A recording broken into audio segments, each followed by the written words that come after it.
Donc bonsoir à tous, je suis très heureuse d'être là parmi vous ce soir avec la princesse Yasmine Murat. Donc on a la chance de pouvoir faire un petit dialogue sur une autre personnalité haute en couleur de la famille Bonaparte, parce qu'on n'a pas arrêté depuis ce matin entre Hortense, Joséphine. Et donc là, ce sera l'une des sœurs de Napoléon Ier, Caroline Bonaparte. Donc je vais le faire avec Yasmine Murat, qui est la princesse Murat, enfin, la princesse Joachim Murat et princesse de Pontécorne. Donc, ravie de recevoir ici au château de la Ferté. Et donc, je vais te présenter Caroline Murat. Je vais d'abord débuter, mais peut-être que tu as un mot à dire avant qu'on commence notre dialogue. Oui, merci Emmanuel. Bonsoir mesdames, messieurs, merci d'être là. Je suis heureuse d'être parmi vous et spécialement dans ce lieu haut en symbolique. Voilà, nous allons parler de Caroline Bonaparte, épouse Murat. Donc c'est un plaisir pour moi de le faire. Ce sera ma première fois en public, en tout cas. C'est un réel plaisir de livrer cette analyse personnelle. Donc ce n'est pas une conférence d'histoire en tant que telle, mais ça va être une conversation avec Emmanuel, mais aussi avec vous. Et donc j'aimerais après qu'on ait un échange et que ce soit, on va dire, un peu plus interactif. Donc Caroline est un personnage incroyable, je dirais. Je laisse peut-être Emmanuel faire. Oui, on va d'abord vous présenter Caroline, en tout cas, d'où elle vient, qui elle est. Peut-être que tout le monde ne la place pas exactement à la bonne place. Donc, Caroline Bonaparte est née le 25 mars 1782 à Ajaccio. Elle est l'une des sœurs de Napoléon, enfin du futur Napoléon Ier. Elle est l'avant-dernière des enfants de Laetitia Ramolino et de Charles Bonaparte, donc deux nobiliaux de Corse. Et elle est la troisième sœur de Napoléon, du futur Napoléon Ier. Donc elle ne porte pas le prénom de Caroline au départ, puisqu'elle a un prénom corse, elle s'appelle Maria Annunziata. Évidemment, elle va avoir un destin fabuleux, on va dire, à la façon de Désirée Clary, puisqu'elle va épouser Murat, Joachim Murat, qui a un destin exceptionnel. Elle sera grande duchesse du comté de Berg et évidemment reine de Naples, avec son époux et bien d'autres choses encore.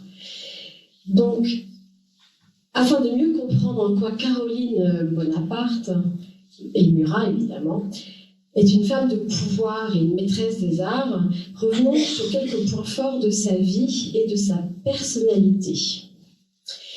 Et c'est pour ça que je vais m'adresser d'abord à Yasmine sur ce point-là.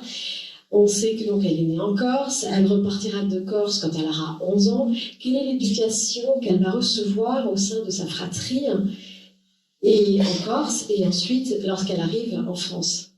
Effectivement, comme tu l'as dit, elle a d'abord grandi en Corse. Elle a reçu une éducation assez sommaire. C'est la dernière de la fratrie. Elle est la 7e de cette famille. Donc les 3 premiers ont eu une éducation assez poussée. Comme on le sait, Napoléon part en France pour faire des études militaires à Autun, au collège d'Autun, puis ensuite à Brienne. Elisa, la sœur aînée, part faire ses études à l'école Saint-Cyr, à côté de Paris, tandis qu'elle est tout petite, elle et Joseph sont un peu pas laissés de côté, mais voilà, en plus avec les événements politiques et un peu la famille Bonaparte avec la mort de leur père et tout ce chamboulement, leur éducation a été quelque peu malmenée. Donc ils se retrouvent ensuite, comme vous le savez, en suivant leur frère à Marseille, puis ensuite, après quelques périples, à Paris. Son frère, Napoléon Bonaparte, la met chez Madame Campan. Madame Campan étant la femme de chambre de la reine Marie-Antoinette. Alors, si tu me permets, il ne la place pas de suite chez Madame Campan, c'est peut-être parce qu'il voulait l'éloigner justement de son futur époux qu'elle avait rencontré. Ah oui, il y a eu la rencontre de Murat. Effectivement, il a voulu la placer à l'école de Madame Campan pour l'éloigner de Murat, mais pas que. Il voulait que sa sœur ait une éducation. Oui, il voulait pas faire son éducation, mais il en a profité pour, exactement. Pour l'éloigner, parce qu'elle aurait bien voulu l'épouser de suite. Exactement, parce que Quand Napoléon était en Italie lors de la campagne d'Italie, donc il organise de grandes fêtes au palais de Montebello, pas très loin du lac de Caume, et là il y a tous les officiers, la famille impériale, donc Madame Mère Laetitia est là avec ses enfants, ses filles, et la plus jeune, Caroline, 15 ans, toute pimpante, très jolie, charmante, arrive là et aperçoit ce magnifique jeune homme qui s'appelle Joachim Murat, dont elle avait entendu parler parce qu'il a été là quand même au 13 Vendémiaire, c'est lui qui est allé apporter les canons au Sablon, il a affronté les royalistes, donc il a tiré tous ces canons toute la journée et il les a emmenés à l'église Saint-Roch pour Napoléon, pour qu'il affronte aussi les royalistes. Bon, c'était un petit carnage, mais en tout cas c'était une réussite qui a permis à Napoléon de gravir encore plus les échelons militaires et de la société. Murat, elle a entendu parler de lui aussi à plusieurs reprises, donc la Compagnie d'Italie aussi, et donc là elle le voit enfin en chair et en os, et c'est Apollon. Voilà, elle tombe amoureuse de lui. Il a 15 ans de plus qu'elle quand même, mais bon, à cette époque-là, ça ne choquait pas. Lui également, il tombe amoureux d'elle, je pense. On ne sait pas si c'est du premier regard, mais en tout cas, elle ne laisse pas insensible. Et de là naît une histoire d'amour. Ensuite, ils partent. Alors, Joachim accompagne Napoléon lors de la campagne d'Égypte. Il me semble qu'il y a eu quelques échanges quand même, mais en tout cas, ils ne se sont pas oubliés et ils n'attendaient que le retour pour se revoir. Donc, elle est à la maison d'éducation de Madame Campan. Quelle éducation elle reçoit? Elle était donc chez son frère l'abbé chez Madame Campan, parce que quand même Napoléon, ils sont cette ascension sociale qui accompagne son ascension militaire, et il veut que sa famille aussi suive le même cheminement en fait, et que sa famille soit aussi à la hauteur. Et donc il met sa sœur dans cette école, sachant aussi qu'il avait entre-temps rencontré Joséphine de Beauharnais, qui a 2 magnifiques enfants, bien éduqués. Ils viennent de l'Ancien Régime aussi, donc ils ont un savoir-vivre, un savoir-être très prononcé. Et donc Napoléon voudrait que sa sœur soit aussi comme Hortense. Hortense, la fille de Joséphine de Beauharnais, qui a beaucoup de qualités et une très bonne éducation. Et il voudrait aussi que sa sœur soit un peu comme Hortense. Donc, il la mis dans la même école. Donc, ils partent en Égypte. Au retour, ils reviennent. Ils font le 18 Brumaire.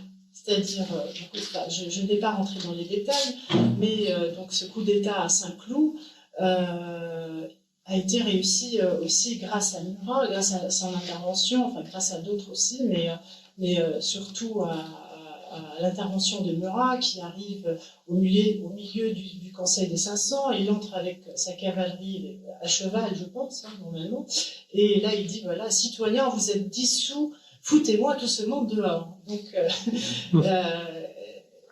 ensuite, Napoléon devient premier consul, donc l'homme le plus important de la République. Et donc Murat envoie quelques hommes à la maison d'éducation de Madame Campan pour annoncer la bonne nouvelle à Caroline. Et là, les soldats arrivent en pleine nuit et il y a tout le bazar, toute cette joie qui éclate chez Caroline. Et donc elle est très touchée par ce geste de Murat. Et là, les choses s'enchaînent, mais je te laisse poursuivre tes questions. Non, mais justement, elle a été éduquée chez Madame Campan, elle a montré déjà un fort caractère depuis sa petite enfance avec son frère. Est-ce que ce fort caractère va l'aider à fléchir son Napoléon sur l'union avec Joachim Murat? Comment va-t-elle réussir à épouser Joachim Murat, justement, alors que son frère est encore... Oui. Il est encore opposé. Hein. Exactement.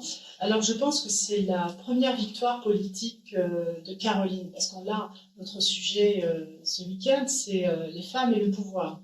Donc, Caroline était une vraie femme de pouvoir, je crois que c'était inné en elle, Et sa première bataille politique, c'était celle-ci. Comment convaincre mon frère, premier consul de France, à accepter mon mariage avec Murat. Murat étant l'homme de confiance de Bonaparte, c'était son aide de camp, c'était un de ses vaillants officiers. Il était déjà acquis quelque part pour lui. Donc, que sa sœur épouse Murat, c'était comme une cartouche perdue quelque part. Il aurait aimé faire une alliance avec une autre personnalité qui pourrait lui permettre d'accomplir d'autres desseins. Mais bon, c'est mal connaître Caroline. Donc Caroline va nouer des alliances. Donc là, on est tout dans les ingrédients purement politiques. Hein. Elle va nouer des alliances, notamment avec Joséphine, qui a un poids énorme auprès de Napoléon à cette époque-là, de Bonaparte. Joséphine va beaucoup faire pour convaincre le premier consul de laisser sa sœur épouser Murat. Donc, il était aussi important que Murat reste aux côtés de Napoléon, sachant aussi que du côté de Napoléon, c'était une belle alliance quand même. Malgré le fait qu'il voulait une autre alliance, mais finalement, c'était une belle alliance entre l'armée et lui. C'est-à-dire, avoir comme beau-frère Murat, ça permettait de renforcer son pouvoir militaire. Parce que Murat était une grande figure au sein de l'armée française et toute la cavalerie, il était très, très, très populaire au sein de l'armée. Et donc, avoir Murat comme beau-frère, ça renforçait ses pouvoirs et lui permettait d'aller encore plus loin. Donc voilà, Caroline, son éducation qui était au départ sommaire, beaucoup de lacunes ont été comblées finalement par cette formation chez Madame Campan. Elle a appris la littérature, elle a appris les arts, le savoir-faire, le savoir-vivre à la française, beaucoup de choses. Donc qui ont permis de développer la personnalité de Caroline et de la transformer en femme du monde et de la préparer surtout à ce qui l'attendait par la suite. Alors, on a dit que c'est une femme de caractère. À plusieurs reprises, Caroline a fait valoir sa position et défendu ses intérêts auprès de Napoléon.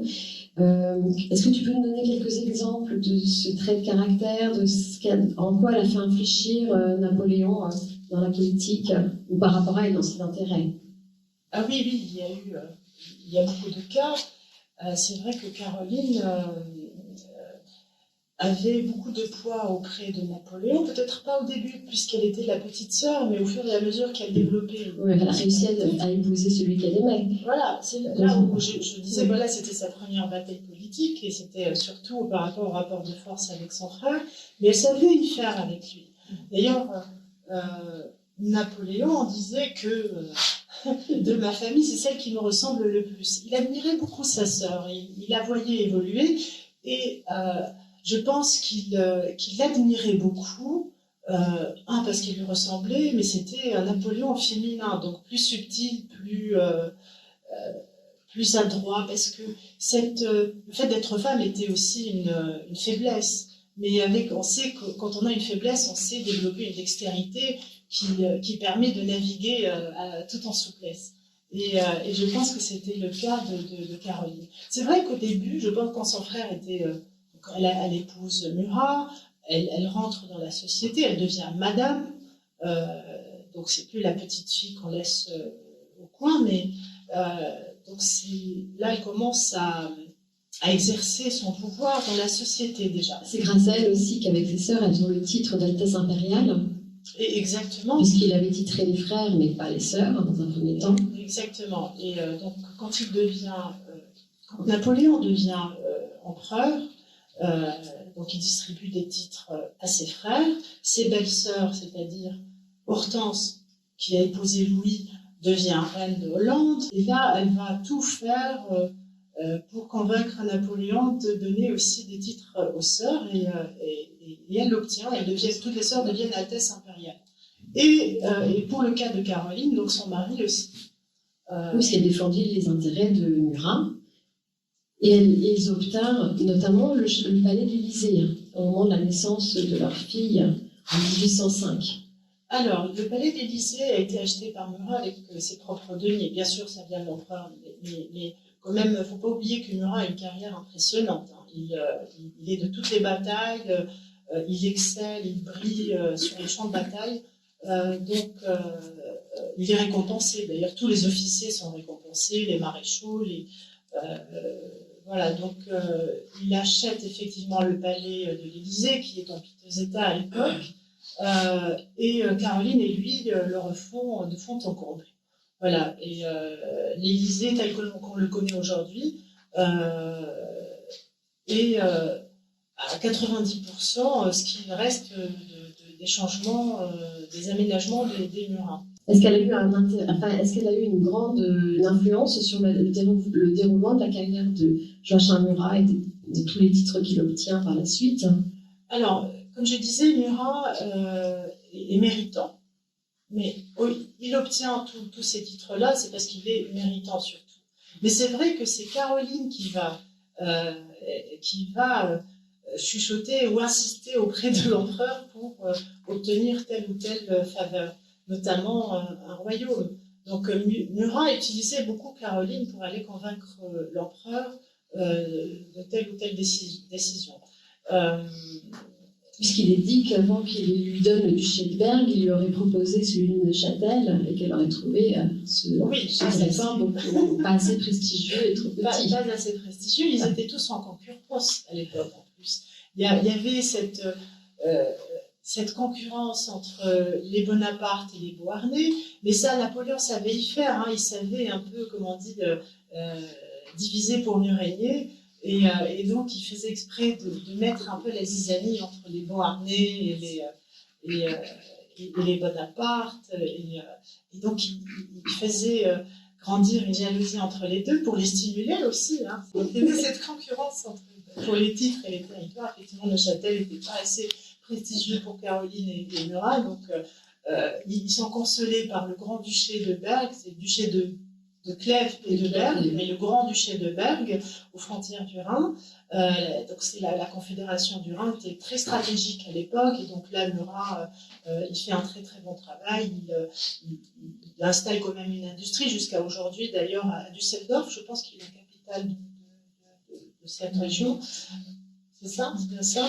Et jusqu'à aujourd'hui, il est célébré quand même, parce que quand même, il a organisé l'industrie là-bas, la poste. Et je pense que même les habits de poste aujourd'hui, avec le clairon jaune, le logo de la poste allemande, viennent de là. C'est lui qui a même décidé et dessiné leur uniforme. Mais voilà. Mais bon, elle n'y mettra jamais les pieds. Bien qu'à l'Élysée, dans le salon Murat aujourd'hui, on voit parfois la salle des ministres, on voit de belles fresques dans le salon, on voit le château du duché de Berg avec Caroline sur un calèche, mais en fait, non, c'était juste de la propagande, elle n'y a jamais mis les pieds. Et elle se posait la question, est-ce qu'il y a des cours là-bas, est-ce qu'il y a des châteaux, comment ça se passe? Mais bon, elle n'ira pas, et Murat voulait le royaume d'Espagne. Et ça, il n'aura pas, ce sera Joseph. Donc justement, on va y venir.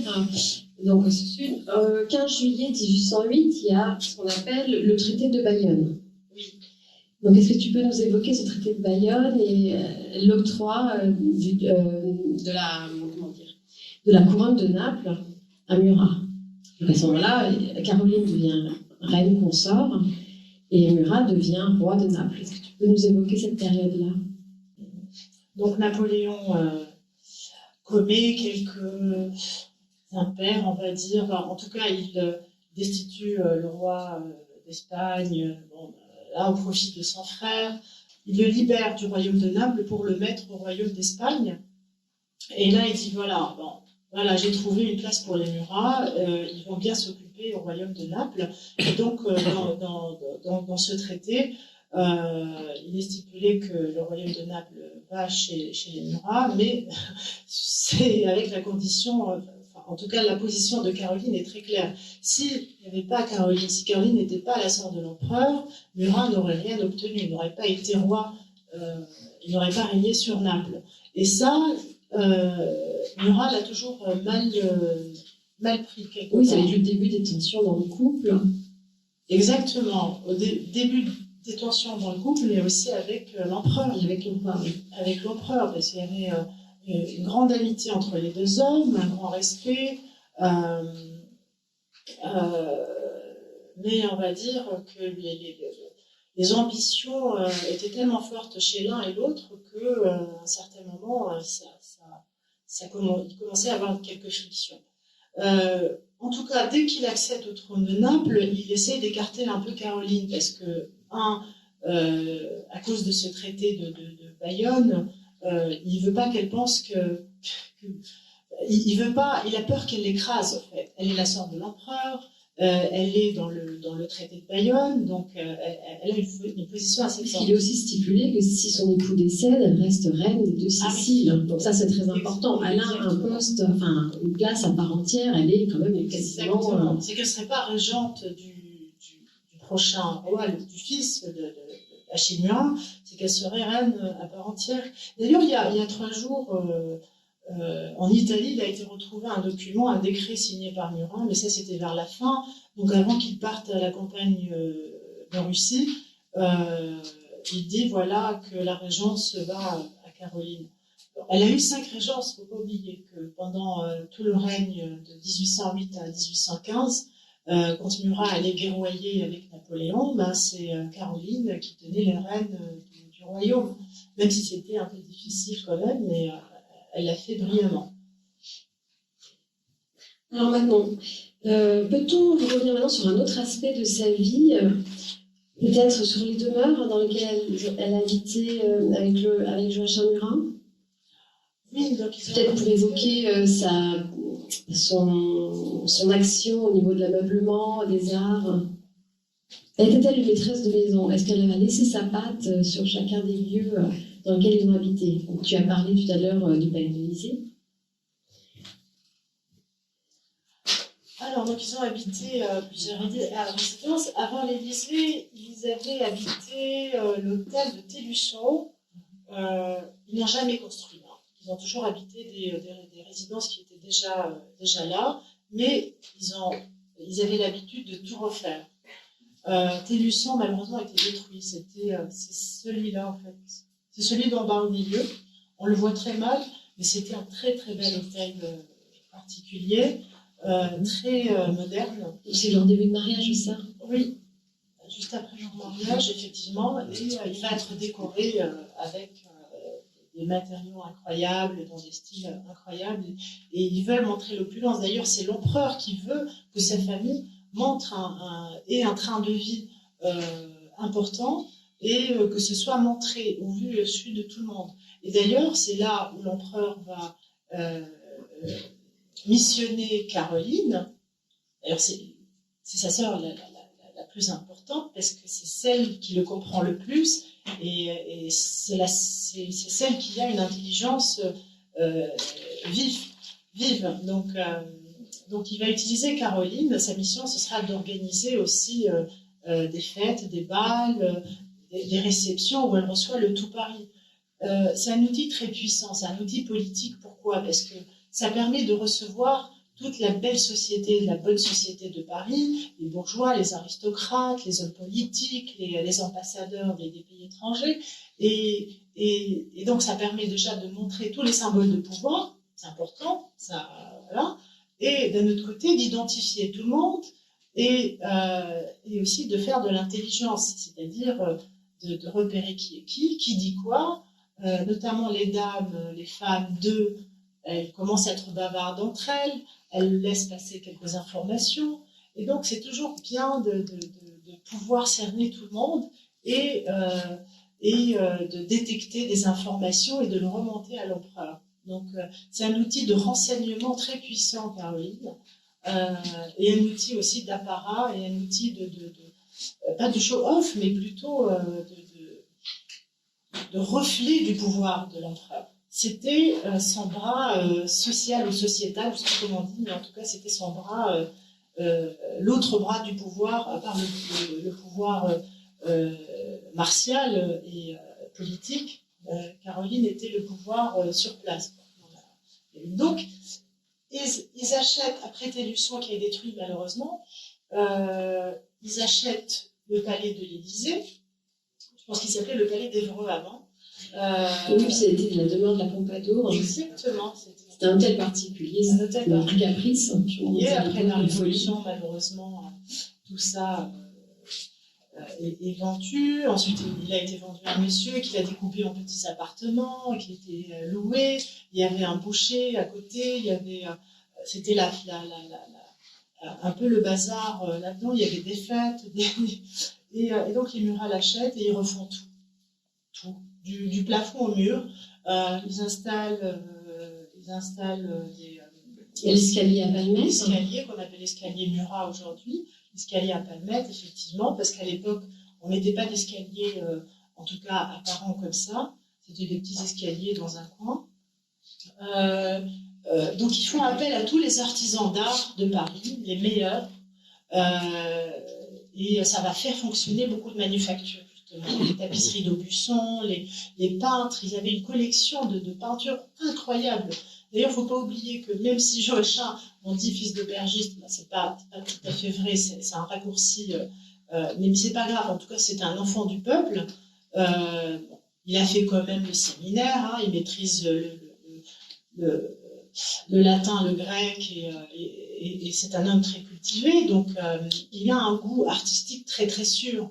Et quand il allait à Rome en émissaire et qu'il allait rencontrer le pape, voilà, une fois il rentre, il trouve des œuvres d'art, on lui offre des œuvres d'art aussi. Le pape lui avait offert un magnifique Raphaël, par exemple. Et à chaque fois qu'il va en Italie, il rencontre des marchands. Et il était aussi au contact de Cacot, qui était un diplomate français d'une finesse incroyable et d'une passion pour l'art, et qui a justement initié Murat à certaines époques de l'art, et Murat a pu affiner ses connaissances dans l'art. Et Caroline aussi l'a côtoyé, elle est même allée avec lui à Venise, une petite escapade qui a fait un peu jaser tout le monde à l'époque, parce qu'elle n'était pas accompagnée de son mari, bien sûr. Et en tout cas, ils avaient décoré ce palais avec des artisans incroyables, de la boiserie, de la feuille d'or. Il y a ce magnifique salon d'argent. Le salon d'argent, mais le boudoir d'argent, qui est une innovation incroyable. Et un style. Elle avait beaucoup de goût, Caroline. Elle avait vraiment beaucoup de goût qu'elle a développé au fil des ans. C'est vrai, elle avait beaucoup observé Joséphine, qui était très raffinée, mais elle a fini par développer son propre style, très très sûr d'elle, très innovante, et était devenue comme une influenceuse par la suite. Elle lançait des modes même pour son habillement. Elle était très en vogue et très suivie. Donc après l'Élysée, ils ont acheté le château de Neuilly et le château de Villiers, qu'ils ont rassemblés ensemble, et dont il y avait des œuvres aussi magnifiques, dont les œuvres L'amour et Psyché, le baiser de l'amour, qui sont aujourd'hui au musée du Louvre. C'est des sculptures en marbre par le fameux Canova, merci. Par le célèbre Canova. Et voilà, d'ailleurs, même une fois, l'empereur était venu à une réception chez les Murat au château de Lille. Il paraît que ces sculptures-là aidaient un peu à avoir une atmosphère très érotique, et Caroline lui poussait un peu dans les bras certaines jeunes filles pour plaire à son frère. Et avec le peintre Ingres, là on voit un tableau. Oui, donc c'est plus tard. Donc il quitte Paris. Une fois qu'il quitte Paris, quand on leur transmet le royaume de Naples, la condition est qu'ils doivent tout quitter. Qu'ils doivent quitter Paris et qu'ils doivent quitter tous leurs biens immobiliers, tous les châteaux qu'ils avaient achetés, même avec leurs propres deniers ou ceux qui étaient en cadeau de l'empereur, mais aussi tout ce qui était à l'intérieur. Et ça, c'était incroyable comme collection. D'ailleurs, Paul Marmottan a écrit, adressé un inventaire incroyable de tout ce que recevait l'Élysée à l'époque des Murat. Beaucoup de choses ont disparu par la suite, mais il en reste beaucoup et ils sont dispatchés un peu dans les musées et aussi dans les réserves de la République. Donc ils quittent Paris avec rien.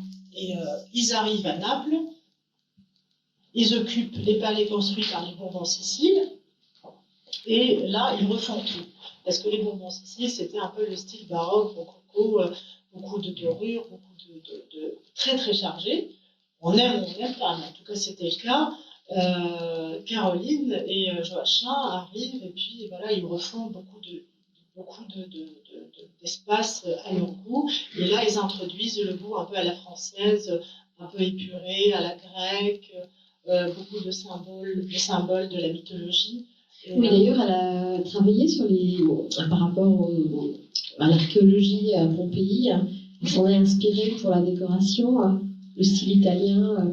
Oui, exactement. Romain plutôt. Elle s'en est beaucoup inspirée, même si elle était déjà éprise de l'art du style grec, parce que quand elle était à l'Élysée, elle avait une collection de vases étrusques incroyable. Il y avait des centaines de vases étrusques.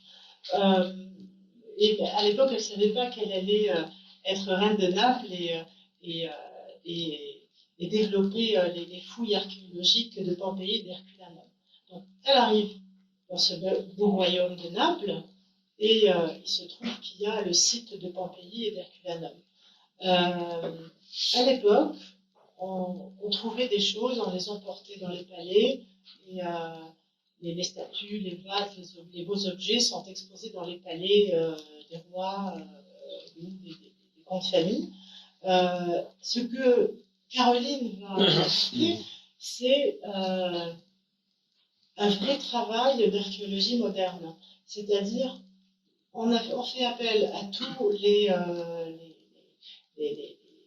scientifiques de l'époque, il y a des sociologues même qui viennent pour étudier. Donc chaque objet qu'on trouve, on ne va pas le sortir directement, il faut étudier tout son environnement. Pourquoi ce vase est là, quel était son usage, par qui il était utilisé. Donc il fallait étudier tout l'environnement de cet objet, pas que l'objet en lui-même, et c'était donc la naissance de l'archéologie moderne.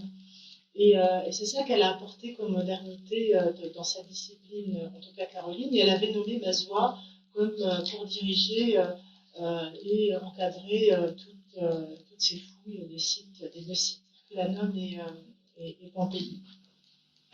Donc elle a beaucoup favorisé des gens comme ça, comme Mazois. Tu as parlé du peintre Ingres, elle avait pris sous son aile, Ingres qui avait quelques difficultés quand même, c'était un très très bon peintre qui passait par Rome et ensuite il arrive à Naples, elle le prend sous son aile et lui passe beaucoup de commandes. Parce que c'est vrai que les Murat avaient une très grande collection de peintures de la Renaissance, mais aussi ils aimaient encourager les artistes contemporains et ils achetaient beaucoup de contemporains. Là, on voit par exemple la Grande Odalisque, c'était une commande de Caroline. Elle est aujourd'hui au Louvre, à côté du Sacre de David, mais elle l'avait commandée. Bon, elle n'a pas été payée parce que il n'était plus là, mais ils avaient toujours payé à temps toutes les œuvres qu'ils avaient commandées à Ingres et aux autres peintres. Par exemple, cette grande odalisque, elle fait écho à la Dormeuse de Naples, qui est tout à gauche. C'est un dessin à la main, comme ça, parce qu'on ne retrouve plus le tableau original. La Dormeuse de Naples avait disparu. Et ça, c'est un dessin d'Ingres sur une lettre qu'il avait envoyée vers 1830, je pense, à la reine Caroline, la reine déchue. Il lui envoie donc cette lettre en lui demandant si elle avait des nouvelles de ce tableau. Oui, là, par exemple, j'avais montré aussi des exemples de bronze. En fait, dans toutes les disciplines, elle avait passé des commandes un peu partout. Sans oublier la mode. La mode et la joaillerie. La famille impériale a fait vraiment vivre la joaillerie, l'industrie en tout cas, l'industrie de la joaillerie. Bon, on connaît tous l'histoire du diamant du régent sur l'épée ou le sabre de Napoléon qu'il a utilisé pour le sacre. Et ça, c'était Nito qui l'avait fait. Ensuite, Napoléon a beaucoup favorisé Nito, et tout ça pour relancer l'industrie de la joaillerie. Il avait demandé à ce que toutes les femmes à la cour portent des diadèmes. C'était pour asseoir son pouvoir aussi, mais dans le même temps, c'était pour favoriser l'industrie et l'économie. Là, par exemple, vous voyez une montre. Cette montre s'appelle Reine de Naples aujourd'hui. C'est Breguet, c'est une collection de Breguet. Depuis 10 ans, ils font cette collection Reine de Naples parce que, en fait, tout simplement, un jour, Caroline Murat, qui avait commandé une trentaine de pièces à Breguet, c'est sa plus grande cliente jusqu'à aujourd'hui. Elle a commandé 35 pièces chez lui, l'équivalent de 7 millions d'euros. Jusqu'à aujourd'hui, elle n'a pas été détrônée. Elle est toujours la meilleure cliente de Breguet. Et donc, elle voit Breguet, elle lui demande de lui confectionner une montre qu'elle porterait autour du poignet et qu'elle serait de forme, je ne sais pas quel terme il avait employé, c'est un terme très précis, mais un peu allongé, et qui soit soutenu par un bracelet de fils d'or et de cheveux. Je pense qu'à l'époque, c'était à la mode de faire des bijoux avec des vrais cheveux. Et à l'époque médiévale, c'était un retour. Peut-être, et puis il y avait un petit côté romantique, puis on part à la guerre, et on garde un petit souvenir de son enfant, et une petite mèche sur soi, c'est toujours quelque chose de l'autre. Donc c'était très bon. Donc voilà, Caroline a influencé aussi la mode, et aujourd'hui, si on porte tous une montre autour de nos bracelets, c'est quelque part grâce à elle, grâce à sa créativité. Donc finalement, elle a une influence qu'on pourrait qualifier parallèle à Joséphine, un petit peu ça a été un peu un modèle, Joséphine, finalement, pour toutes je pense qu'elle admirait beaucoup Joséphine, bien qu'il y avait quelques difficultés entre les femmes, et parce qu'elles se ressemblaient aussi, au fond. Mais je pense qu'elle a dépassé Joséphine. Malheureusement, oui. J'ai une grande admiration pour Joséphine. J'ai une grande tristesse pour son sort, mais elle s'est bien vengée parce que sa descendance a inondé les cours royales, et c'est une revanche sur le destin. C'était une femme extraordinaire, c'est sûr, mais elle n'a pas, elle n'a pas régné comme Caroline, ça c'est sûr. Et avec Marie-Louise, quels étaient les rapports de Caroline, justement? Elle a dû accompagner son frère dans cette nouvelle union. Quel était son rôle auprès de Marie-Louise? Est-ce qu'elle a eu un rôle d'ailleurs auprès de Marie-Louise? Oui, elle a eu un rôle. En fait, Caroline a été réquisitionnée 7 mois auprès de son frère à l'époque de ce mariage. Donc, avant le mariage, il lui avait demandé de s'occuper de préparer l'arrivée de Marie-Louise, de lui préparer le trousseau, de préparer la maison de l'impératrice. Quand on dit maison de l'impératrice, c'est l'immobilier, mais aussi le personnel, l'organisation, c'était une cour en soi. Et donc, il lui a demandé d'être la surintendante de l'impératrice. C'est une mission délicate, mais très très dure, et qui l'aurait réquisitionnée pour 2 ans. Sauf que Caroline avait des enfants qui l'attendaient à Naples et à Marie. Et donc, avec toute la diplomatie qu'on lui connaît, elle a réussi à dissuader l'empereur de la nommer surintendante, parce que c'était aussi c'était flatteur, hein, surintendante, c'était pas rien, c'était aussi par décret, c'était un statut de dignité. Elle aurait été, haut dignitaire. C'est un haut dignitaire, voilà. Et c'est un poste très important. Bon, elle le refuse avec subtilité. Néanmoins, elle va chercher l'impératrice à la frontière, parce que c'est Berthier qui épouse par procuration Marie-Louise en Allemagne, en Autriche, pardon, et il l'accompagne jusqu'à la frontière. Et là, selon les usages, il faut que ce soit une dame d'un certain statut qui vient l'accueillir pour l'emmener jusqu'à son mari au palais. Là, c'est plus qu'une dame d'un certain niveau, il y a une reine qui vient la chercher, et donc Caroline fait tout le trajet jusqu'à Paris ou Saint-Cloud avec elle. Ça prend des jours, il y a des festivités à chaque arrêt, et et voilà, donc ça prend plusieurs semaines. Ils arrivent, donc elles arrivent à Paris, Saint-Cloud, et les festivités commencent. Les noces durent 3 mois, donc un trimestre. Napoléon convoque toute la famille impériale. Il faut que tout le monde soit là, aucun absent. Là, pour revenir à l'influence de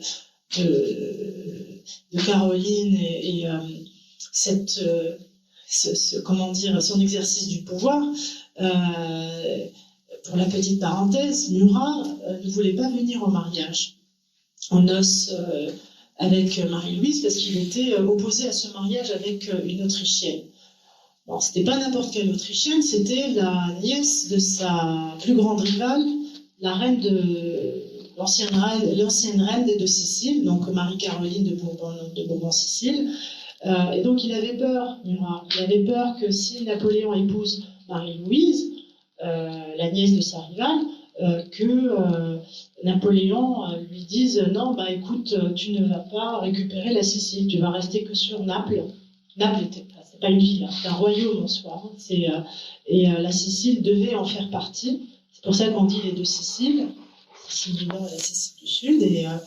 Et donc Murat avait peur. Et du coup, il s'était opposé à ce mariage avec l'Autrichienne. Il préférait la grande-duchesse de Russie.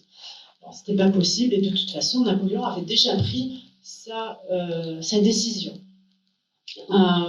Et donc Murat boudait un peu. Et Caroline lui envoie une dizaine de lettres pour lui dire s'il te plaît, viens au mariage, ne fais pas cette bêtise, parce que de toute façon, l'empereur a pris ses décisions, ça ne changera rien, et ça ne fera qu'envenimer les relations entre vous. Donc, s'il te plaît, viens, rejoins-nous au mariage. Donc, voilà, elle arrive à le convaincre de venir, et donc voilà, c'est un peu... Caroline, c'est un peu l'équilibriste dans cette relation. Et oui, donc ces noces durent 3 mois. Caroline étant déjà partie 2 mois pour amener la nouvelle impératrice, 3 mois de festivités, c'était l'usage, que des soirées, des dîners, tout le monde n'en peut plus, tout le monde n'attend que rentrer, et là, voilà, c'est fini, tout le monde rentre chez soi, sauf Caroline, parce que l'empereur la veut à ses côtés. Il lui dit non, toi tu restes, s'il te plaît ma sœur, tu restes avec moi.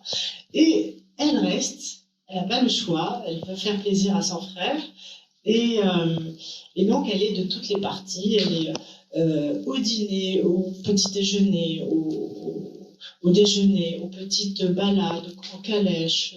Partout, elle est là. Et l'empereur, en fait, apprécie sa personnalité et sa compagnie, parce qu'elle a beaucoup de conversations. Caroline, elle est très intéressante. Contrairement à Marie-Louise, qui n'a pas beaucoup de conversations, paraît-il. Alors, je ne l'ai pas connue, mais c'est ce qu'on dit d'elle. Et donc voilà, Caroline égayait un peu les journées de Napoléon. Et donc elle rentre au bout de 7 mois à Naples, épuisée. Mais l'avantage, c'est qu'elle ait pu passer quelques messages à Napoléon pendant ces jours, ces semaines à ses côtés. De temps en temps, elle pouvait lui glisser une idée ou négocier quelque chose avec lui. Comme la négociation, par exemple, était quand Napoléon a dépensé beaucoup d'argent pour ses noces, les caisses se sont vidées, et là, il commence un peu à demander à ses royaumes, à ses rois, à ses super préfets, de lui envoyer de l'argent, de payer leurs dettes, parce que chacun, il créait des dettes envers ses royaumes, en fait. Donc son frère Louis en Westphalie, l'autre frère en Espagne, les Murins, et il leur demandait donc de régler ces dettes qu'il avait créées, et tout le monde n'en pouvait plus, en fait. Ces royaumes étaient vraiment sous pression économique. Déjà, il y avait le blocus, il y avait cet avantage commercial au profit de la France, mais pas au profit de ces royaumes-là. Donc la situation était très difficile pour eux, mais en plus de ça, ils devaient verser encore de l'argent. Sauf que là, Caroline, habilement, a pu persuader Napoléon de réduire l'addition. Avec tout son savoir-faire, elle a pu réduire une bonne partie elle a créé aussi, elle aussi, des dettes et Et voilà, ça s'est bien passé. Donc voilà, le fait de rester avec lui a permis aussi de glisser certains messages. Tu évoquais tout à l'heure la mère avec ses enfants. Quel type de mère était-elle avec ils en ont eu 4 avec Joachim. Oui. Quel type de mère était-elle? Était-elle super protectrice? Était-elle proche? Les a-t-elle laissé éduquer par d'autres personnes? Est-ce qu'on a des traces dans les papiers Murat de l'éducation qu'elle a donnée ou de l'amour qu'elle a donné? Était-elle maternelle? Parce qu'on voit que c'est une femme de poigne à tous les niveaux. Est-ce qu'elle a été aussi dure ou aimante avec ses enfants? Eh bien, ce que j'ai pu lire, notamment dans les lettres, on s'aperçoit que c'est une mère aimante. C'est vrai qu'elle était très souvent en déplacement. Le déplacement à l'époque prenait déjà, entre Naples et Paris, ça prenait 11 jours. Donc elle lèche sans arrêt. Elle paraissait peut-être froide, mais parce qu'elle ne voulait pas trop les gâter. Et ça, c'est un terme qui revenait souvent dans les correspondances, même avec son mari, où elle lui dit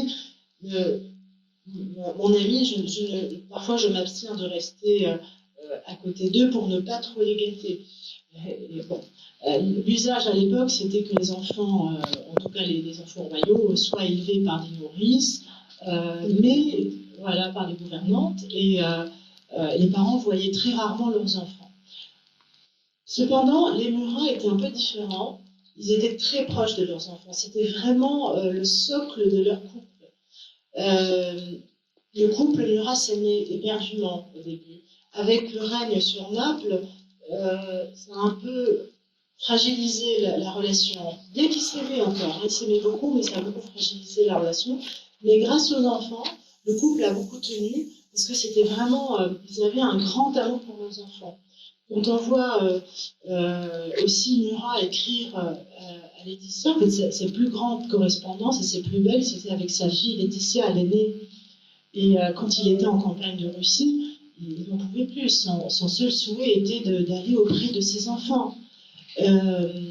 Et là, je reviens à Murat, parce qu'on parlait de Caroline. Bon, pour résumer, c'était une femme aimante, même si elle montrait le contraire. Elle s'occupait beaucoup de l'éducation de leurs enfants. Il y avait M. Baudus qui s'occupait de l'éducation des jeunes princes. Elle était là, voilà. C'était pas une mère farfelue qui ne pensait qu'à faire la fête. Pas du tout. Ça, c'est une image erronée. Mais maintenant, je fais une parenthèse avec Murat. Murat était vraiment papa poule. Ça, c'est incroyable. Quand on lit les lettres, elles sont vraiment extrêmement touchantes. Et notamment pour sa fille Elisa, avec qui il avait une grande passion et avec qui il avait une grande complicité. Et je disais que donc, quand il était par exemple en Russie, il lui écrivait que son seul souhait était de retourner. Enfin, il insistait beaucoup sur le retour auprès de ses enfants et de sa famille, et son souhait de trouver la paix et de faire la paix. Je pense qu'au bout de plusieurs années de guerre, parce qu'il faisait la guerre, il revenait, et c'était pas par avion, hein, c'était à cheval. Donc ça prenait beaucoup de temps, beaucoup de souffrance physique et mentale de voir la mort, parce qu'il sabrait les gens. Enfin, lui-même a tué beaucoup de gens. On voit la mort, des tripes partout, du sang, de la cervelle. C'est pas ça. Aujourd'hui, si on voit juste un bout de sang, un peu de sang, quelques gouttes de sang, on tombe malade et on va suivre un psychologue pendant 2 ans. Alors vous imaginez, à l'époque, qu'est-ce que ça devait être? Donc Murat, on avait marre de ces guerres, et c'est pour ça que je pense, ça c'est mon analyse personnelle aussi, c'est pour ça, à la fin, il se détourne un peu de Napoléon, parce que cette envie de Napoléon de continuer l'expansion, même si c'est pas lui qui avait déclaré les guerres au départ, ça a commencé sous la Révolution, mais Napoléon, vers la fin, ça n'en finissait pas avec lui. Et je pense que Murat en avait marre, il voulait juste la paix, il voulait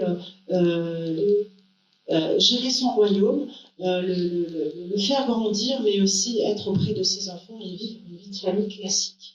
Et là, ils étaient très modernes pour le coup, ce couple était vraiment très moderne, et il permettait à ses enfants de le tutoyer, entre eux, entre les époux, ils se tutoyaient, donc vraiment, ils étaient très modernes. Donc, Murat va connaître une fin tragique. Ah oui. En même temps que la fin de l'Empire, comment Caroline va-t-elle vivre ces moments tragiques de 1815 Que va-t-elle devenir justement à ce moment-là? Va-t-elle toujours essayer de tenir un rôle auprès de Napoléon, même en exil, ou va-t-elle continuer sa vie autrement? Dans quelles conditions, hein? Alors, elle reçoit déjà l'information plusieurs jours après la mort de Murat. Il meurt un 13 octobre, il me semble. Il écrit une lettre extrêmement touchante. On peut la retrouver sur Internet. Elle est courte, mais j'en ai pleuré la première fois que je l'ai lue. J'en pleure à chaque fois que je la lis. Il s'adresse à sa famille, en fait, dans cette lettre, à ses amours, sa femme et ses enfants. Et puis, il a été tué et assassiné d'une manière tellement injuste, maltraité. Donc, c'était assez tragique, effectivement. Et donc, Caroline avait été capturée par les Anglais, remise aux Autrichiens. Il l'assigne à résidence donc, en Autriche, dans un petit palais, j'imagine, que je n'ai pas visité, mais elle n'était pas non plus maltraitée, mais c'était quand même dans le froid, loin de Naples, avec ses enfants qui étaient malheureux sans leur père. Et voilà, je pense qu'elle a été, elle était effondrée en apprenant cette nouvelle. Et ensuite, elle essaye de s'en sortir en étant aidée par MacDonald, je pense, qui était ministre de Murat à l'époque, et aidée par certains gens fidèles de loin. C'était pas facile, elle ne pouvait pas retourner en Italie, elle n'avait pas le droit. Les Bourbons-Sicile avaient une peur bleue des Murats, jusqu'à il n'y a pas longtemps d'ailleurs. Et bah oui, c'est comme ça, c'est l'histoire. Oui, parce que de l'Empire en général, parce que ils se sont enfuis 2 fois, les Bourbons-Sicile. La première fois avec la République parthénopéenne, et ils sont rentrés chez eux à Naples, ensuite encore repartis. À chaque fois, ils se mettent en Sicile sous la protection des Anglais. Donc oui, ils ont peur à chaque fois. Ils ont tellement peur qu'ils demandent à Caroline de ne pas se faire appeler Sa Majesté la Reine Caroline de Naples.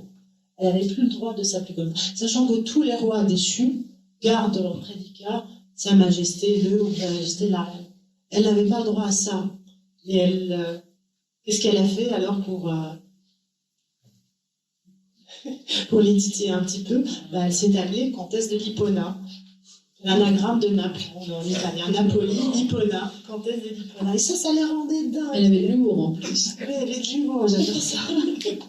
Et ça les rendait vraiment nerveux, cette chose. Mais donc, c'est encore une preuve de caractère de sa part. Oui, voilà, c'est une battante, c'est une vraie guerrière, et ça a toujours été le cas, parce que vivre en Corse avec toutes les épreuves, les changements politiques et les épreuves qu'ils ont subies, ils ont pris une barque et ils ont atterri, ils ont accosté sur les plages du sud de la France avec rien du tout. Donc ils repartent à zéro à chaque fois, et puis ils montent au sommet. C'est incroyable, ça donne le vertige, c'est un destin qui donne le vertige, c'est vraiment incroyable. Et voilà, c'est des gens qui savent rebondir. Et alors, comment se déroule la fin de sa vie? Donc oui, Louis-Philippe a été très bon envers elle. Elle avait droit à une pension confortable. Il l'avait autorisée à revenir en Italie. Et là, elle est allée voir ses sœurs qui avaient des palais, parce que ses filles avaient épousé un prince italien, l'autre un comte italien. Ses 2 fils sont partis aux États-Unis. Achille, l'aîné, est parti aux États-Unis, donc il a épousé la nièce du président George Washington. Lucien aussi s'est installé en Floride. Lui, il a épousé une jeune femme américaine, une grande famille, je pense que je ne sais pas de quelle origine elle était, irlandaise, je crois, mais en tout cas américaine, et il a eu une descendance avec elle, contrairement à Achille qui n'a pas eu de descendance. Donc, c'est le prince royal Achille n'a pas eu de descendance, donc ça va ça va à son frère. L'héritage du trône va à Lucien, qui lui a eu une descendance. Donc, avec le retour de Napoléon III, lui Napoléon Bonaparte, en France, quand il a pris le pouvoir, est devenu président des Français. Son cousin, donc Lucien, rentre des États-Unis, parce qu'ils étaient quand même restés tous en contact. Caroline est déjà morte à ce moment-là. Elle est morte. Oui, déjà morte. Oui, non, là, elle était déjà morte. Mais là, je parlais des enfants de la suite. Mais donc, oui, elle meurt à Florence, dans d'atroces douleurs. Elle a un cancer de l'estomac. Oui, donc c'est vraiment une maladie familiale. Je pense quand on vit ce qu'ils ont vécu, on n'attrape pas que le cancer, on attrape tout ça. Et c'est bien déjà qu'ils aient survécu jusqu'à cet âge-là, parce que c'est avec tous les soucis, comme on dit, ça fait un ulcère. C'est comme ça. Puisqu'elle meurt à 57 ans. Oui, c'est assez jeune, mais bon, pour l'époque, je pense que c'était un peu dans les normes. Mais elle était entourée de sa fille, l'une de ses filles, l'autre ne pouvait pas venir. Et même là, les autorités de Florence ont eu du mal, avaient peur au fait de l'enterrer, que ça devienne un mausolée où les gens, les gens fidèles viendraient faire. Mais en fait, elle était restée pendant plusieurs jours, plusieurs semaines avant d'être enterrée dans une toute petite chapelle, au fin fond d'une petite chapelle à Florence. Voilà, ça a été un peu retapé par la famille et par des amis, mais quand même, voilà, elle a continué à inspirer la peur et la crainte chez beaucoup jusqu'à sa mort, en fait. Ça c'était Caroline. Et Yasmine, on te remercie énormément pour ce très beau portrait de Caroline, qui nous a fait connaître un peu mieux, de façon plus intime. C'est vrai que c'est un personnage dont on ne parle pas beaucoup par rapport à Hortense, à Joséphine, on l'a toujours dit. Ça reste une sœur assez énigmatique pour beaucoup, donc un grand merci pour tous ces éclairages familiaux aussi. Moi, ça me permet aussi de la connaître un peu plus, parce que moi, je suis arrivée dans la famille il y a 3 ans et j'apprends petit à petit. Je prends vraiment plaisir à connaître cette belle histoire de tous les personnages, d'ailleurs, pas que de Caroline. Et aussi, pour moi, il est important de transmettre à mon fils cette mémoire et aussi de la partager avec le plus grand de mes amis, de vous tous. Voilà. Un grand merci. Si vous avez des questions, on a aussi. Oui, voilà, n'hésitez pas. Parce qu'on a oublié beaucoup de détails. Je pense qu'on pourrait parler des jours de Caroline. Oui, de tous les Bonaparte d'ailleurs. Non, mais ça mériterait, je sais pas, une série Netflix avec des spin-offs sur chaque personnage. Alors là, il y a une question qui me vient en tête. Est-ce qu'elle a eu des amants? Ah, tout le monde dit qu'elle a eu des amants. Flau. Elle l'aurait eu aussi, il me semble. Flau, on parlait de Jules. avant Hortense. Oui, et je pense qu'elle aimait bien piquer Hortense par rapport à lui. Et elle a beaucoup inventé de choses, Caroline, pour énerver sa demi-sœur Hortense. Parce que, quand même, comme je disais tout à l'heure, Napoléon l'a comparé tout le temps à Hortense. Hortense, regarde Hortense, elle est bien, elle se tient bien à table, elle parle bien, elle chante bien. Et donc, il a développé une sorte de jalousie. Et donc, Caroline prenait plaisir un peu à la martyriser, en lui disant que peut-être que Flau n'avait que faire de Caroline. Voilà. On lui attribuait aussi une relation avec Junot, d'où la détestation avec la duchesse d'Abrantès, donc la femme de Junot.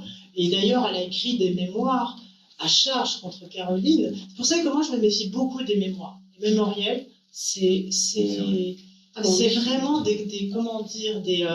c'est l'occasion pour chacun de déverser sa haine de l'autre. Napoléon disait, on ne retiendra pas ce qui a été vécu et ce qui est vrai, mais ce qui a été écrit et laissé à la postérité. Hein. Il avait raison. Les mémoires sont le mémorial de Sainte-Hélène, un tissu de mensonges. il y a quelques vérités. Un arrangement pas postérité. Beaucoup d'arrangements bien brodés, voilà.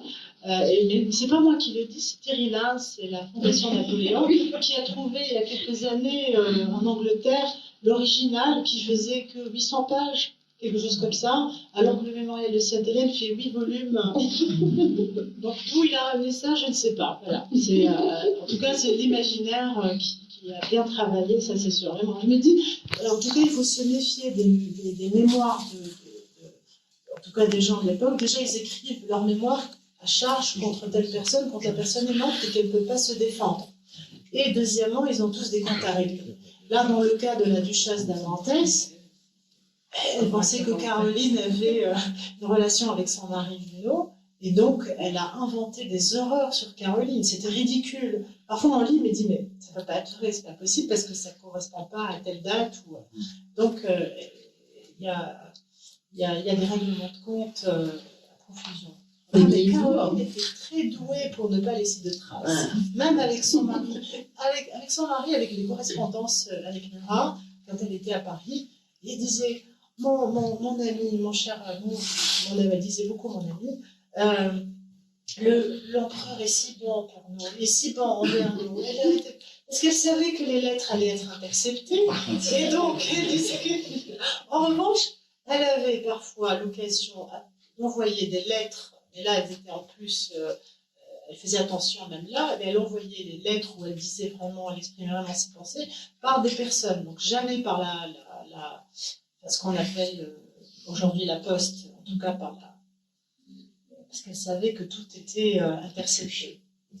Et donc elle laisserait jamais de traces d'amants écrites là-dessus. Et en plus, elle disait à ses émissaires, voilà, je vous donne cette lettre, vous la transmettez à mon mari. Par exemple, quand c'était en Calabre, par exemple, qui était un endroit, un repère de bandits, calabrés. Et là, elle lui dit, si vous vous faites attraper par des bandits, vous brûlez la lettre immédiatement. Parce qu'il y avait des informations stratégiques et elle était très...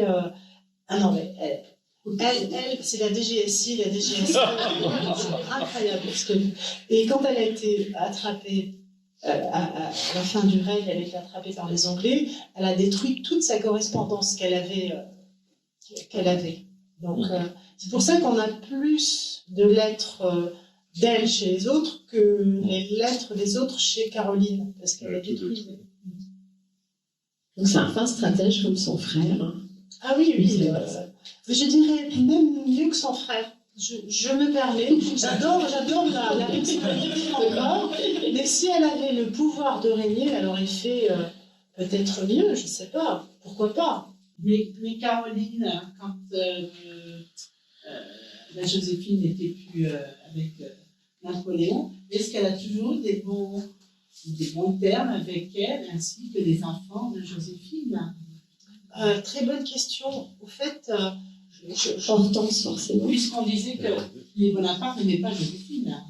Non, il ne l'aimait pas, il ne la voulait pas du tout. Voilà. Et il voulait qu'il divorce de Joséphine en rentrant d'Égypte, mais aussi c'est Caroline qui a mis dans le lit de l'empereur son amie qui est avec elle chez Madame Campan, la comtesse. J'ai oublié son nom. En tout cas, il y a eu avec elle un garçon, et donc ça a bien prouvé. Elle voulait lui prouver que lui. C'est Éléonore de Valois, non? Pardon? C'est pas Éléonore? Peut-être. Et donc, cette fille accouche d'un enfant, le comte Léon. Donc, c'était l'œuvre de Caroline. Mais d'un autre côté, elle aimait beaucoup Joséphine, je pense. Elle l'aimait beaucoup, elle l'admirait. Et elle avait beaucoup d'affection pour Hortense, parce qu'Hortense n'a pas eu une vie facile. Elle a été mariée de force, hein, disons-le. Il y a des connaissances. Bon, on a eu la conférence ce matin. Hein. Voilà, elle pense à un mari très commode. Voilà. Et donc, elle a une vie un peu malheureuse. Bon, elles étaient camarades d'enfance, enfin de jeunesse. Elles étaient camarades, voilà. Il y avait beaucoup de jalousie de Caroline envers Hortense. Mais ensuite, je pense que ça s'est inversé un peu parce que Caroline a fait un mariage d'amour. Elle a eu 4 beaux enfants. Hortense en Rouvier, elle a eu un mariage malheureux. Elle a eu 3 beaux enfants. Dont un ou deux qui sont morts, un ou deux. Le premier du couple, c'est le deuxième à Forlì. Deux, c'est une tragédie pour une mère. C'est Incroyable. mais elle reste douce, elle reste amicale avec Caroline, et Caroline jusqu'au bout, et échanger avec elle. Caroline, quand elle arrive au royaume de Naples, elle écrit de belles lettres à Hortense, où elle décrit la vie, le paysage, l'environnement. Donc je pense qu'il y a beaucoup de jalousie, mais aussi il y a beaucoup d'amitié, d'amour, même, pourquoi pas. C'est un amour assez spécial, mais c'est un amour. Et vous savez, quand on côtoie une personne dont la famille, même quand on la jalouse, le fait de vivre des choses avec cette personne, ça développe une amitié, une affection naturelle. Bon, on vous remercie plutôt d'avoir assisté à cette conférence.